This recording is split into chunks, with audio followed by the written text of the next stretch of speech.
in the world, in India, there have been many up cycles, down cycles, right? So tell me about that one down cycle and about one up cycle which you have been through till date, like from your profession, from your business that you started first, and today that you're setting up a fund. What is that one down cycle, one up cycle that you've been through, and what have you learned from both that? So up cycle and down cycle. Like explain me that proper situation. Sure. That क्या हुआ था वो down cycle में, what you went through. I want to understand the mental fitness, that how you try to cope up with it, and even when that success or up cycle happened, what did you do? Correct. So I'll tell you the 98 to 2001 period. So 98 is when we had started testing, and that is the time internet boom was happening. So that was the upcycle that happened. So anywhere we went into the Bay Area and talked about testing, there was work. I remember having 28 startups as my customers for testing, and all Bay Area, not even US, all Bay Area in that area. And this were acquired like within months. I just went there for a couple of months and so on, because everybody had that need. So, and this was happening new, that internet was new, and so everyone needed testing and all of that. And they were really happy that somebody was taking this dirty work of testing away from them and sitting in India doing that. So they were very happy. So it was very good, upside that during that period. I mean, we had access because we had to be sitting in front of them, but the contract was with the larger partners. So it was a sub mandate given to you. And that was needed by those companies because they didn't want to bear fixed cost. No, they didn't know testing that point. That point testing was new. How to write proposals. They had the bigger clients. They had the clients for whom they were doing testing. So we got that opportunity because we had done testing, they had not, and we would write the proposals, and when the work came, we would do the testing.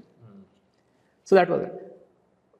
Fast forward 3-4 years later, all these large companies figured that they could do the testing business, correct? So all these. So obviously that was a good window of opportunity for us to survive in that period. All of our Bay Area business was gone. So now working with these Indian SIs to do the testing business was the way we survived.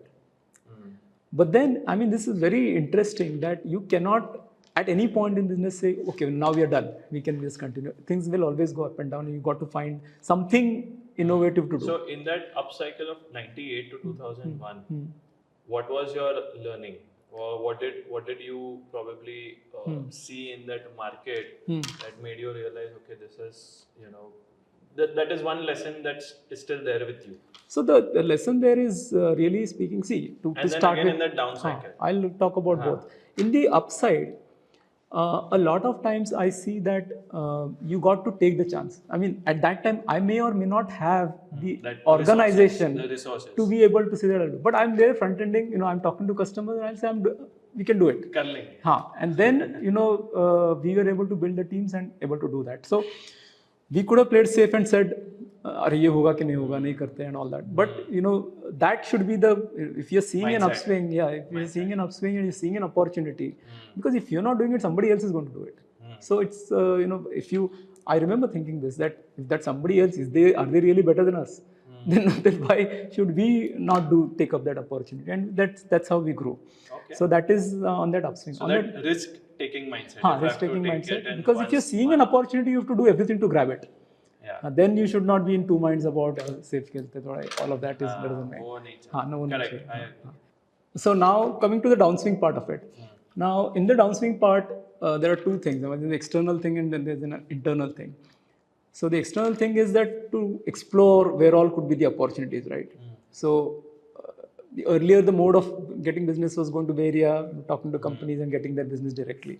We found this way of working with Indian companies, partnering with them, and then getting their business and doing that. So there was one particular case where I'd even pitched to a company saying that why should it always be that development company gets a business and they give out the testing business?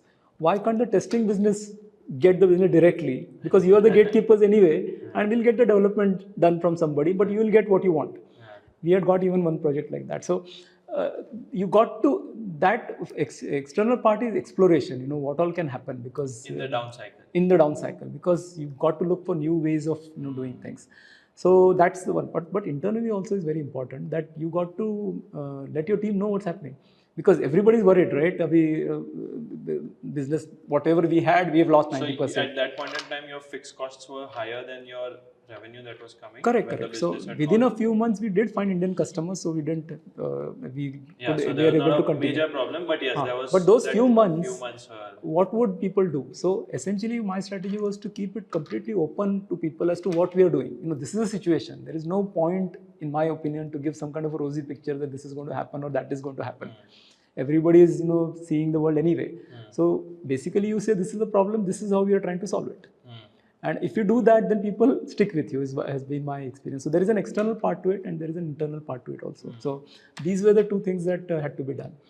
This continued. I mean, we did get some business from Indian companies and we survived that downturn. However, later on what happened was, as you know, these companies figured in 2-3 years' time that they could do this business themselves also. So we also could not... They became competitors. Exactly. And they would actually hire people from us and so on, right? Because we are the testing. So the thing about that is also not be complacent that now we have survived the downturn, we have found a way, we are looking at these partners and nothing is permanent. So in fact, that games business came out of that. Saying that, these companies, the larger SaaS that they will never get into games testing. So we have to find a vertical for ourselves. Our USP. Which is our own USP. So we looked for various verticals. Figured that if you're talking banking, insurance and all that, all these large companies are going to do it. So we found gaming as an option. We looked for the kind of customers and customers in that. We looked for partnership with the Sonys, Microsoft, Nintendos of the world who have the devices. And then, purposely said we will try to build a business in this gaming business. And that worked wonders because that practice itself... That became your hero service. 200 people in that practice at one point, at the peak. Wow. And we were testing... Just doing game testing. Okay. So that's the, downswing, upswing, whatever you call it. I mean, if we had not started looking for, and that's the other thing, Devansh, you got to start for new things when the earlier thing is still working well. You cannot wait for the earlier thing to start dwindling and then start looking, because then there is not enough time.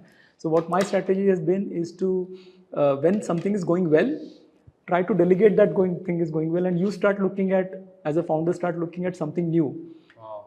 So once this and everything comes down, nothing remains, right? Everything comes down. So by that time we had this games practice, picked up, and that did really well. That helped us get the acquisition. So how do you identify that? For example, you identified by way of, okay, this is something which is settling as a business or as a service, or your one SKU, your one product. And then okay, this team can take care of this particular thing. That is the point. So, but you know that regular business is coming, basically. But this can only happen when there's regularity in business, right? Correct. No, so if it's like a one-time business or something like that, right? Then how do you identify? No, so one time you cannot identify. So exactly that. So whatever business I'm saying is settled means that there is, where the customers are, you have the people to get that business. People. No. The people in that business would have a salespeople also, would expand that business also. It's not like you are doing the sales all the time, but mainly you're right, that delivery can happen without, correct. So once that is there, then that business can be called settled. And then in fact, that is the best opportunity for those people also. If you are always on top of them, you are not growing and they are also not growing. So it is much better, and that has been my philosophy, that you come out, you start doing something new from scratch and let those people handle it. Whether you think that they're not as good as you or not, doesn't matter. They will learn and they will do that better eventually. As an entrepreneur, your energies and resources are much better utilized for starting something new. That's what you were doing as an entrepreneur, right? So even within a company, rather than running that same thing for another few years, why don't you start doing that? In fact, I did that again later on. So once the game business was settled, then we started the PLM testing business, where again I came out. What is that? PLM is product lifecycle management. So it's manufacturing kind of a thing. Siemens is a very big product, and we were getting Siemens testing business. So in that part, so that was the first opportunity in that. So I moved completely myself out of that regular business. But did you hire a manager or a CEO to handle that business? No. So I was still the CEO of the company. The heads were there. The heads were there who could run it. Correct. And the PLM business for 6 months or 9 months, I think I ran it completely. Again, got somebody to run that, and then I came out of it. But that initial period, it was very important. See, because entrepreneurs are best for ambiguous things, right? When things are just starting, That is where you cannot leave it to a manager, because managers are good, better than even entrepreneur, to run a settled engine. They can do it much better. They cannot start an engine. So starting में whatever that ambiguity is there, that the entrepreneur is better to find. And to be honest, that keeps you also more interested. It keeps you on your toes. Exactly. So that is the part I liked. So this is the model that I've generally followed in my entrepreneurial journey. So the learning in the downside is basically that you need to find ways of how to survive and be an explorer. Correct. Because you got to explore 10 different things to know that 1 or 2 are going to work. Which one could work out when the downside is there.